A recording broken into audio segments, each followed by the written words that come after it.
The Igbos are responsible for the killing of Sardauna. The Igbos are the ones who killed the Tafawa Balewa. The question is, who killed Abiola? So this is currently what is moving or trending in the social media, especially in northern part of Nigeria. And what is bringing all these controversies, it is because of the movement of Obi and Kwankwaso. So people are doing everything possible to make sure they stop this OK movement, especially in northern Nigeria. So, but one thing that really amazes me, it is the younger generation in the northern part of Nigeria that are beginning to ask Nigeria uncomfortable question. Who is responsible for killing of Abiola and Kudirat Abiola? These people died under the regime of Ibrahim Badamasi Babangida. If Babangida was responsible for the killing of Abiola, does it mean Babangida represents the whole North?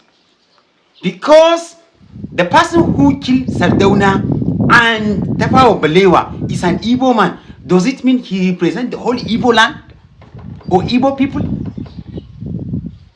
It's high time for us to start asking an uncomfortable questions, because the Igbos are no longer responsible for our current menace. There has been killing in the northern part of Nigeria for more than 8 decades. Who is responsible for the killing, banditry, kidnapping that is currently going on in the northern part of Nigeria? Are they the Igbos? Please, Nigerians, it's high time for us to begin to wise up. Because I messed up. In fact, I'm an indigenous of Borno State. I am Bura by tribe from our local government. So if I happen to mess up, does it mean I represent the whole Bura land? Or the whole northern part of Nigeria? No. Because Fulani are the ones who are killing and invading territories in northern Nigeria. Does it mean they represent the whole north? No. In every tribe, every region, and every religion, there are good people, there are bad people.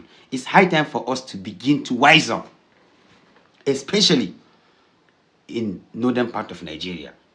The reason why I'm saying this is because the day northern Nigeria rises, Nigeria will rise again, and Africa will become great again. Because northern Nigeria carries the strongest political weight in the whole Africa. Like it or leave it. But when you come to the aspect of economy, it is the Igbos. So in this regard, a typical Hausa man and Fulani man from northern Nigeria needs a typical Igbo man from southern part of Nigeria. Igbo man needs Yoruba man. So we all need somebody if we really want to become great nation. Ndị be anyị si ma ji esi n'isi pụọ o si n'ọdụ pụọ.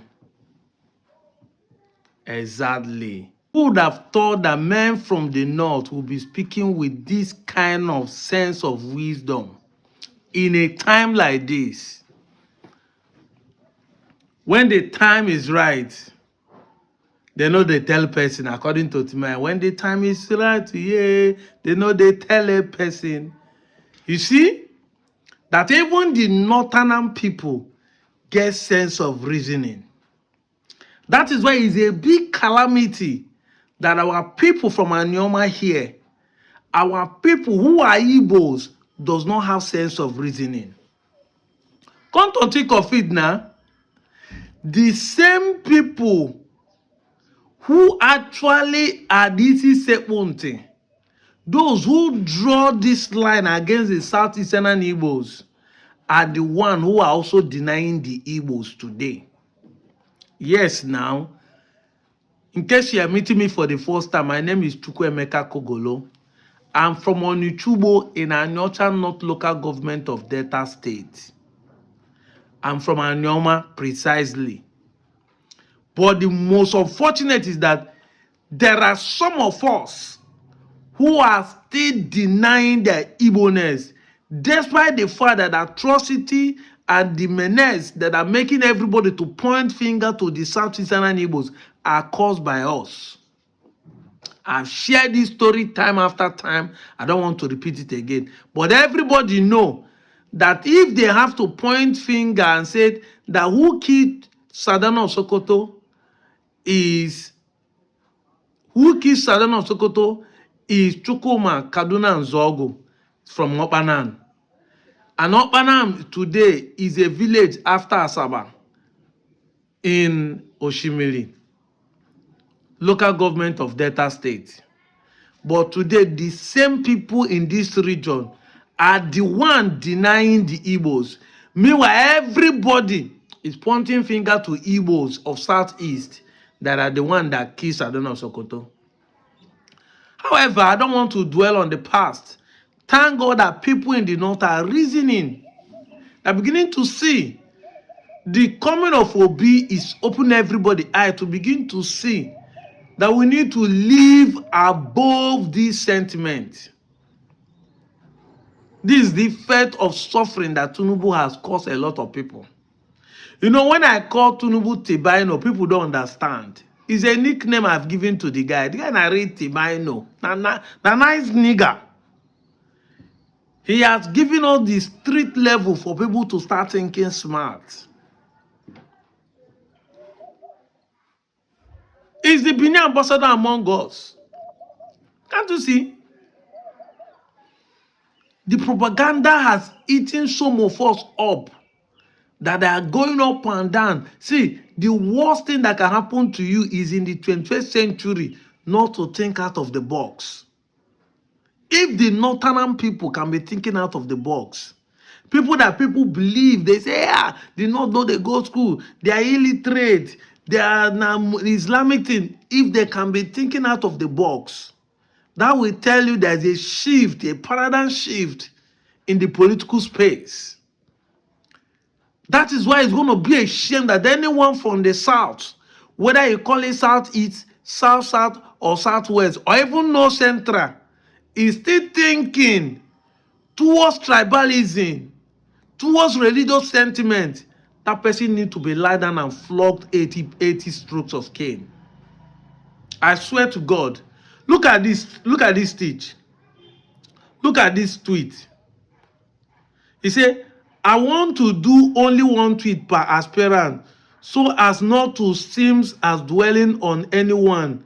But the rumors about Obi that hurt PDP in the north, for those who don't know, was that he drove Nzogu during the CC coup.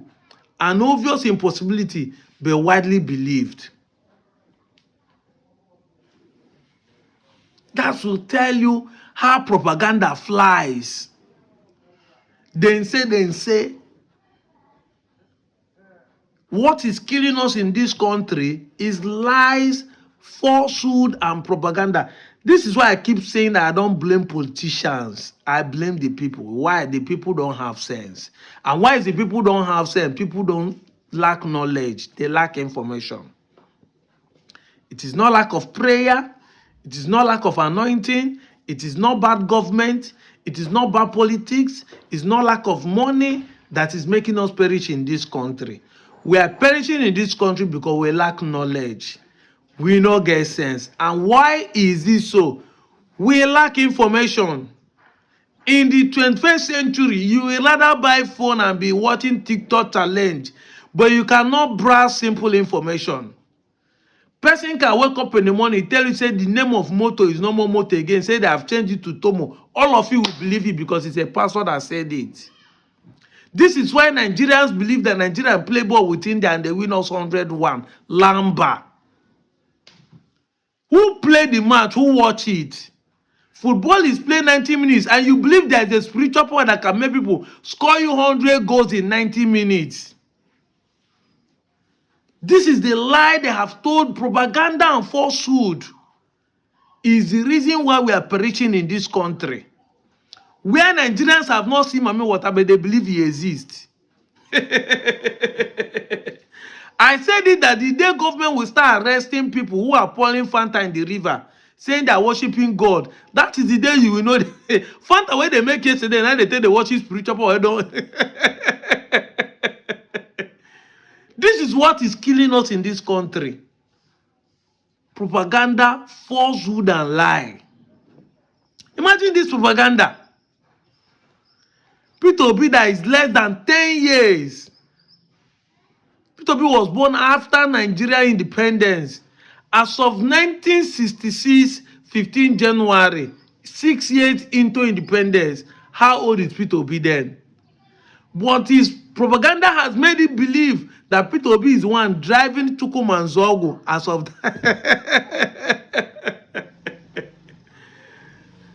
Peter Obi is the one driving Chukwumanzogu to go and kill Sadona of Sokoto. This is how character assassination, this is how they preach propaganda from left to right to discredit and mostly against the Igbo. The propaganda is not said anything about the Yorubas, it's not said anything about the Hausas. The propaganda is just to assassinate the personality and character of Igbo. But thank God for a day like this. This guy has a very critical question. The Chukwumanzogu represent the entire South, the entire Igbos. Did he represent the entire Igbos? After all, over 13,000 Igbos have been massacred, and over 5 million people lost their life during the Civil War for this singular act. Is it not enough for you people to know that we have retaliated enough? 5 million people lost their life. 2 million people displaced and run to exile today, never return. And every now and then, Igbos are being killed here and there, venting anger where it's not supposed to be. Transfer aggression from one point to the other. They lose the election. Person win the election. You must use Igbo blood to do sacrifice. Is it not enough for one single person to have killed the entire generations, destroy their property, claim it back front and back, marginalize them into the system? It's not high time you people live above this? Mostly the people in the 21st century. I've said it time without number. The worst foolish man is a man who inherits his father's enemy without knowing the offense of the man. I don't like the man. My father says he's a bad person. Wait till you do your father. When may your father say he's a bad person? You'll be the worst foolish person. Your father has left his life with his own uncles and brothers.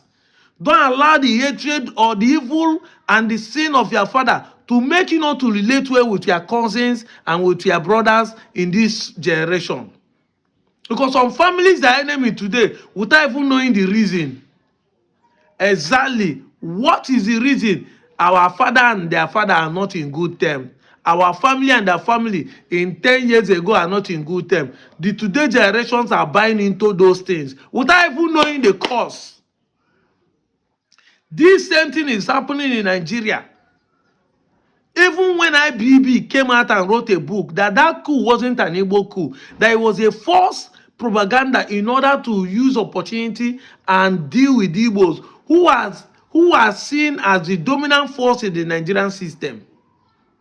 But today, some people are still buying into it to the point that somebody is tweeting this, that Obi was one who was the driver of Nzogo. That will tell you how propaganda can destroy a nation. And it will keep destroying us until we wake up from our slumber and say enough is enough. All these lies, falsehood will not sell in the 21st century. But then as far as we keep buying into it without questioning, without verification, without verifying information, we will perish in this country. And this is why the politicians are using us, because they know we don't make inquiry, we don't make research, we don't verify information. Somebody can wake up left and just say anything, we'll just believe it. We'll just believe it. And mostly when the person say it against Igbo, hey, there's nothing bad you will say about Igbo person that anybody will not believe. There is nothing. There's nothing you will say about, even when you say good about Igbo, people will doubt it.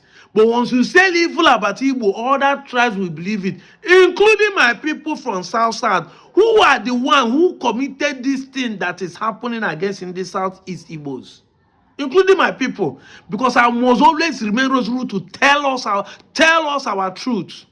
We must tell ourselves the truth. No matter current constitution, I will remain resolute to tell ourselves the truth. We are the cause of what is happening. When the British government swore that they will not hand over the power to the Igbos, but to the Fulanis. Why? Because we waged a war against the British government for 31 years, 1883 to 1914. 31 good years. Ndị anyoma na-adọ ndọrọndọrọ. The first and the biggest guerrilla war that fought in the history of mankind. 31 years of war. After the British survived that, they swore that they will never allow the Igbos to unite. And that's why they introduced divide and rule. They divided Igbos, put propaganda against them, and it continued. Then after independence, when our brother led the coup, they targeted an Igbo coup. We are the one that led the coup. But now Southeastern Igbos lost 3 million plus. Yes, I know that some people are killed in the South. But it's unfortunate that after the Civil War, we are the ones still denying that we are not Igbo. Why we are the ones who are causing problem for them? We must tell ourselves the truth. We cannot deny this fact. And that is why it's high time every youth, every young person who can reason, who can see this video and begin to think, whether you're from Anyoma or whether you're from Ikwere or Ogba, Echie, Ndoni, should come together and know that it's high time we save ourselves. Because as far as this propaganda continue to murder like this, we are the one on the losing side. I'm out of here, Joe.